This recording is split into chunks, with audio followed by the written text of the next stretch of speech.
Farming life in another world के episode 9 की starting में हिराको में बताते कि जो स्लाइम टिया लेकर आई थी वो अचानक से मल्टीप्लाई करना शुरू कर गई और अब वो काफी डिफरेंट टाइप की स्लाइम बन चुकी है। जिसके बाद हम लोग देखते हैं स्लाइम ने पूरी वाइन का बैरल पी लिया है। ये देखकर सभी लोग उस पर काफी गुस्सा होते हैं और कहते हैं कि स्लाइम को पनिशमेंट मिलनी चाहिए। तभी फ्लोरेम सभी को समझाती है कि ये स्लाइम है, अगर इन्हें हम लोग पनिशमेंट देंगे भी तो भी इन्हें कोई फर्क नहीं पड़ेगा। ये सुनकर सभी लोग कहते हैं हाँ ये तो है। जिसके बाद हम लोग देखते हैं वो स्लाइम आगे से उनके हर सेलिब्रेशन को ज्वाइन करता है। हिराको कहते हैं कि अगर एक ऐसी स्लाइम है तो कोई बात नहीं, लेकिन अगर ज्यादा ऐसी स्लाइम हो जाएगी तो प्रॉब्लम हो जाएगी। और अब अगले सीन में हम लोग देखते हैं हिराको एक जगह बैठा होता है। वो बताता है कि ऑटम का सीजन आ गया है, वहीं पर उनके फार्म में काफी अच्छी वेजिटेबल्स ग्रो करी है। जिसके बाद हम लोग देखते हैं हिराको को भूख लगने लगती है। जिसके बाद हम लोग देखते हैं वो पोट के अंदर खाना बनाते हैं। सभी लोग उस खाने को एंजॉय करते हैं और कहते हैं कि ये तो काफी ज्यादा टेस्टी है। वहीं हिराको कहता है अगर इसके अंदर सी फूड होता तो खाना और ज्यादा टेस्टी लगता। ये सुनकर सभी लोग हिराको से पूछते हैं सी फूड क्या होता है, तो हिराको बताता है जैसे कि कॉड, क्रैब या फिर मोंक फिश, इससे हॉट पॉट और टेस्टी लगेगा। ये सुनकर लू और फ्लोरा इन चीजों के बारे में रिसर्च करने लगते हैं। वहीं टिया कहती है क्या तुमने क्रैब कहा, क्या हम उन्हें खा भी सकते हैं, वो तो कितने हार्ड होते हैं। तभी फ्लोरेम सभी को बताती है कि अगर तुम्हें ओशन की जरूरत है तो डीमन किंगडम की बाउंड्री में एक पोर्ट सिटी है जहाँ पर एक ओशन है। वो लोग ओशन के सामान की ही ट्रेडिंग करते हैं तो हमें वहाँ से फिश मिल सकती है।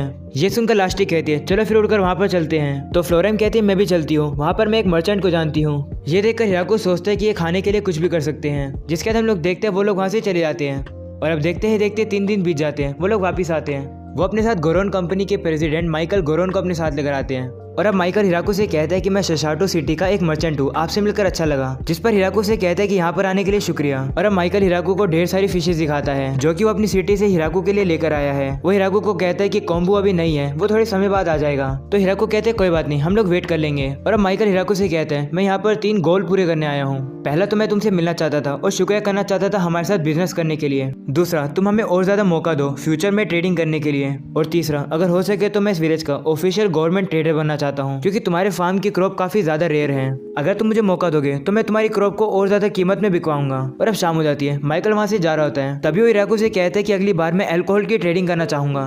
तो लास्टी उससे गुस्से में कहती है हम अल्कोहल तुम्हें नहीं देंगे। ये सुनकर माइकल डर जाता है। जिसके बाद हम लोग देखते हैं वो वहां से चला जाता है। वहीं हिराको कहता है माइकल काफी ज्यादा स्किल्ड मर्चेंट है, आगे से वो हमारी सारी ट्रेडिंग को संभालेगा। जिसके बाद हम लोग माइकल को देखते हैं जो कि इतनी देर से छुपा रहा था कि वो डरा हुआ है। और अब हमें 3 दिन पहले की कहानी बताई जाती है जहाँ पर फ्लोरेम और लास्टी माइकल से मिलने आते हैं। तो एक बंदा आकर माइकल को बताता है कि कुछ विजिटर आए हैं जो कि ट्रेडिंग करना चाहते हैं। ये सुनकर माइकल सोचता है अब मुझे और बिजी होना पड़ेगा, मैं इस सिटी की लार्जेस्ट ट्रेडिंग कंपनी का हेड हूँ। और अब माइकल उस बंदे से कहते हैं क्या उन लोगों से मिलना जरूरी है।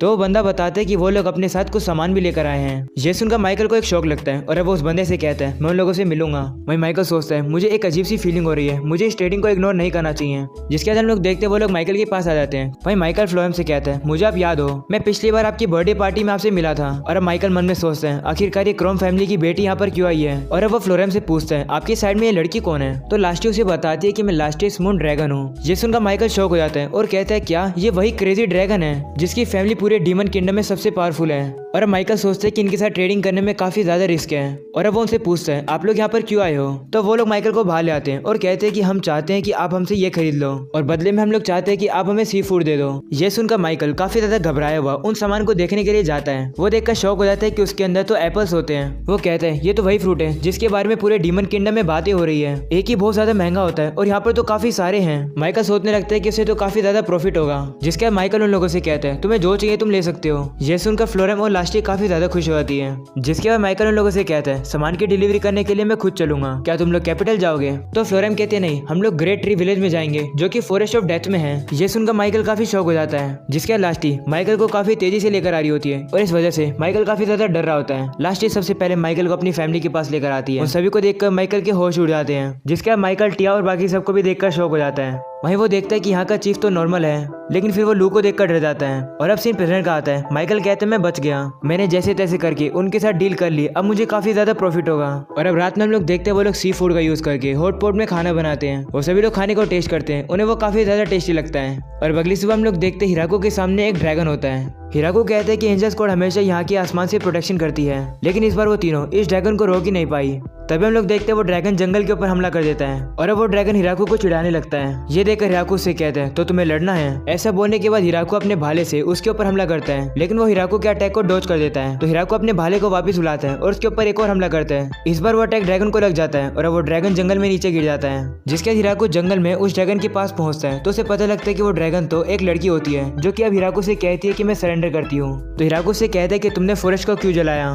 तो अब वो लड़की अपना रीजन बता रही होती है, तभी वहाँ पर द्राइम आ जाता है और हिराकू को रोक लेता है। और अब द्राइम हिराकू को बताता है कि इस लड़की का नाम हाकुरन है और वो द्राइम की बड़ी बहन है। और अब हाकुरन द्राइम से कहती है ये तुम्हारी गलती है, तुम्हें कहा था कि लास्टी इस चीफ की वाइफ बनने वाली है। ये सुनकर हिराकू द्राइम से कहता है ये कब हुआ था। तो द्राइम कहते हैं शायद से ये मैंने तब कहा होगा जब मैं नशे में था। और अब हाकुरन कहती है मैं यहाँ पर ये देखने आई हूँ कि लास्टी कैसे पर्सन से शादी करने वाली है। ये सुनकर हिराकू से कहते हैं क्या तुम नॉर्मली नहीं आ सकती थी। तो कहती है कि सभी लोग कहते हैं कि तुम काफी स्ट्रांग हो, इसलिए मैं तुम्हारे साथ खेलना चाहती थी। तो द्राइम कहते हैं ये सिर्फ इसलिए नहीं आई है, ये यहाँ पर इसलिए आई है क्योंकि ये जेलस है। जिस पर हाकुरन कहती है हाँ मैं जेलस हूँ क्योंकि मेरी शादी नहीं हुई है और लास्टी जो कि मुझसे 900 साल छोटी है वो मुझसे पहले कैसे शादी कर सकती है। तो हिराकू गुस्से में उसे पकड़कर कहते हैं अगर तुम खेलने आई हो तो ठीक है, लेकिन तुम दूसरों को परेशान मत करना। जिसके बाद हम लोग देखते हिराकू उसे फॉरेस्ट को साफ करवाता है जो कि उसी ने खराब किया था। और अब रात के टाइम में हाकुरन सभी के साथ खाने को एंजॉय करती है। वहीं लास्टी हिराकू से आकर माफी मांगती है कि हाकुरन ने उसे परेशान किया, जिस पर हिराकू से कहते हैं कि तुम्हें माफी मांगने की कोई जरूरत नहीं है। तभी हाकुरन हिराकू से कहती है तुम्हारे पास और भी ज्यादा गेम है ना। ये सुनकर द्राइम कहता है तुम महाजोंग की बात कर रही हो क्या। तो हाकुरन कहती है हाँ मैं उसे खेलना चाहती हूँ। जिसके बाद हिराकू से कहती है उसके साथ खेलने के लिए। तो हिराकू भी मान जाता है और अब वो उसे रूल समझाने लगता है। तो हाकुरन कहती है मत समझा, मैं अपना समझ जाऊंगी रूल्स, लेकिन सबसे जरूरी हम किस चीज पर बैट लगाएंगे। ये सुनकर द्राइम कहते हैं बैट लगाकर खेलने से तो गेम और ज्यादा मजेदार होगा।